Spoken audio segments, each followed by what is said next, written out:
Regarde ça. Tu as vu la taille que ça fait? Ça ressemble à un homme volant. Cette chose sort tout droit d'un conte de fées sinistre. Comme on ne sait pas ce que c'est, ça nous paraît dangereux. On dirait que ça vient d'un autre monde. Je serais vraiment terrifié si je voyais ça en vrai. On dirait une sorcière, parce qu'elle vole près du sol et à une vitesse assez réduite. Un policier raconte que la même entité s'est attaquée à lui dans cette zone. Je ne sais plus si je me suis évanoui. La sorcellerie n'est pas une affaire du passé. Ça existe encore aujourd'hui.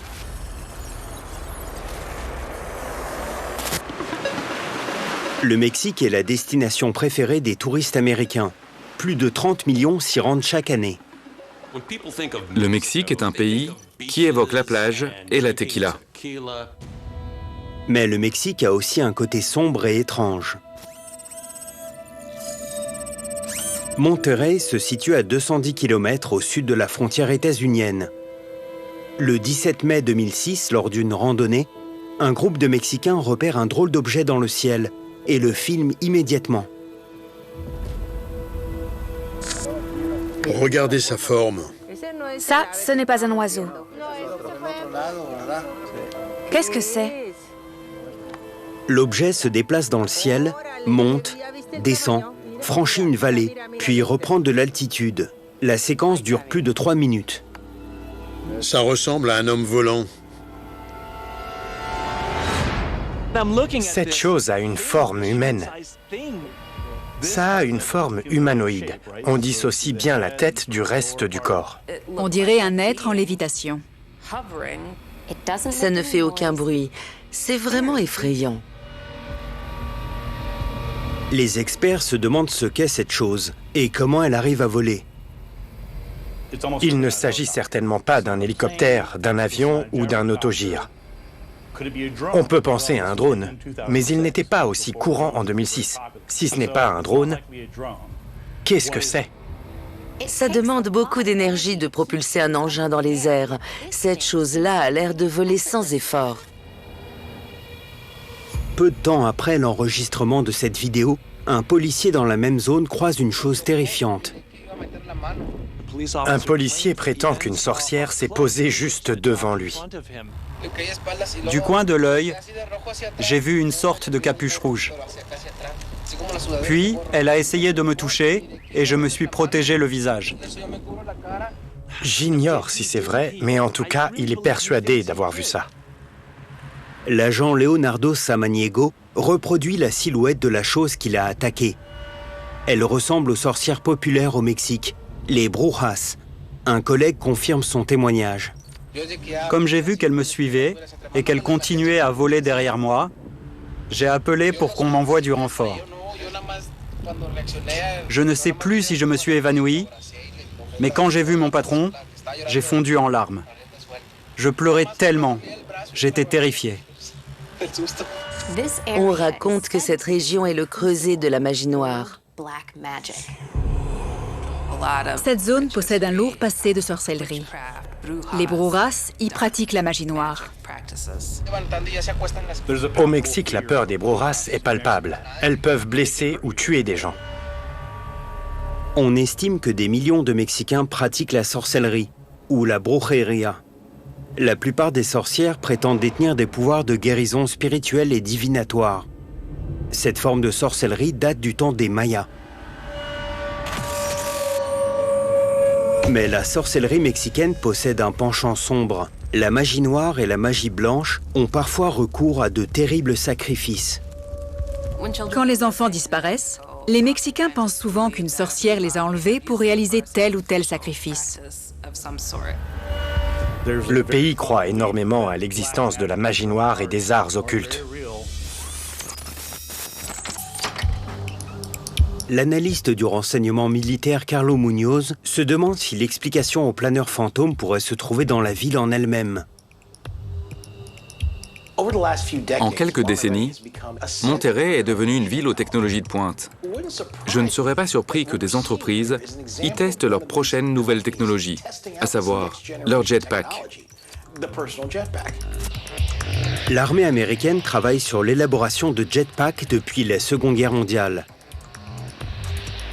Si le Pentagone parvenait à ajouter cette technologie à son arsenal, ça changerait complètement la donne.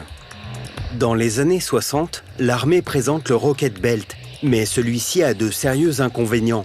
L'appareil est alimenté en peroxyde d'hydrogène, un composé hautement inflammable aux effets de courte durée. Le vol ne durait que 30 secondes, ce qui était beaucoup trop court pour l'utiliser à des fins militaires. Depuis, d'audacieux innovateurs ont tenté d'allonger le temps de vol des jetpacks,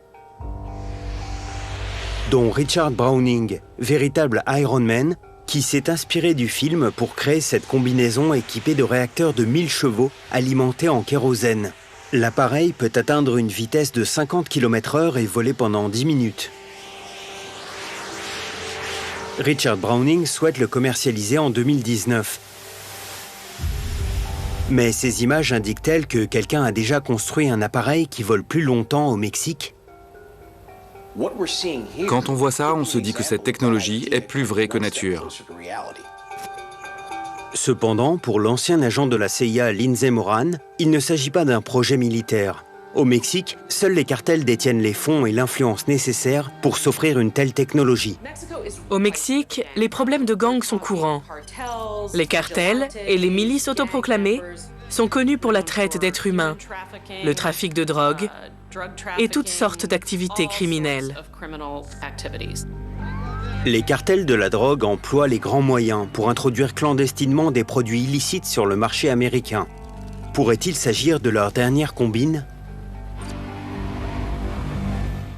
Hors du Mexique, des randonneurs filment une entité menaçante qui plane au-dessus de la vallée.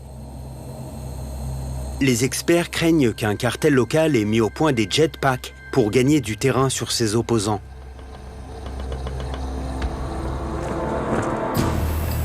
Ce qu'ils cherchent, c'est la suprématie. Donc plus les technologies se perfectionnent, plus ils s'efforcent de décrocher le gros lot.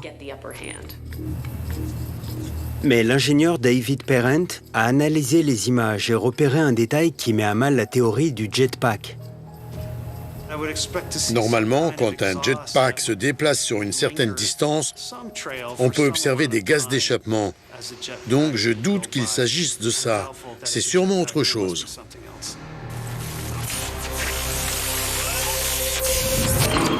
Le spécialiste analyse d'images Ben Radford étudie la vidéo image par image et ébauche une toute nouvelle théorie sur l'objet qui plane de façon inquiétante au-dessus de la vallée mexicaine. Qu'est-ce qui flotte dans les airs ? Les ballons, c'est l'explication la plus plausible. Il doit s'agir d'un ballon météorologique, d'un ballon sonde qui a dévié de sa course. Les ballons sondes sont utilisés pour mesurer la température et recueillir des données présentes dans les hautes altitudes terrestres. Gonflés à l'hélium, leur diamètre varie de 10 cm3 à 4 m3 et ils peuvent monter à plus de 38 km du sol. On prend souvent les ballons sondes pour des ovnis. Ils ont une drôle de forme et flottent bizarrement. En plus, ils ont tendance à briller et réfléchir la lumière. On les a souvent confondus avec des objets étranges, comme lors du crash de Roswell de 1947 au Nouveau-Mexique. Le 9 juillet 1947, l'armée américaine annonce à la presse la découverte d'une soucoupe volante non identifiée. Mais les faits sont modifiés par la suite. Il était finalement question d'un ballon sonde. Ce n'est pas étonnant que les gens qui ont découvert les débris n'aient pas pu les identifier et penser à un ovni. Mais l'objet qui a été filmé rasant le sol des collines de Monterrey n'a ni l'apparence ni l'allure d'un ballon sonde. S'il s'agissait réellement d'un ballon sonde, il n'aurait pas cette drôle de forme comme sur la vidéo. Quand un ballon sonde descend vers le sol, l'air se concentre majoritairement en haut de la toile, ce qui lui permet de rester droit. Il a donc une forme de goutte d'eau, contrairement à cet objet qui est plus large au centre. Ce n'est pas la forme qu'il devrait avoir. Cette chose n'a pas la forme d'un objet volant typique. Il ne peut pas s'agir d'un ballon. C'est probablement autre chose. Les experts ne s'accordent toujours pas sur ce que les randonneurs ont filmé traversant silencieusement le ciel de Monterrey. C'est une chose vraiment intrigante qu'on n'a pas réussi à classer, et si on n'y arrive toujours pas, alors il s'agit d'un OVNI, un objet volant non identifié.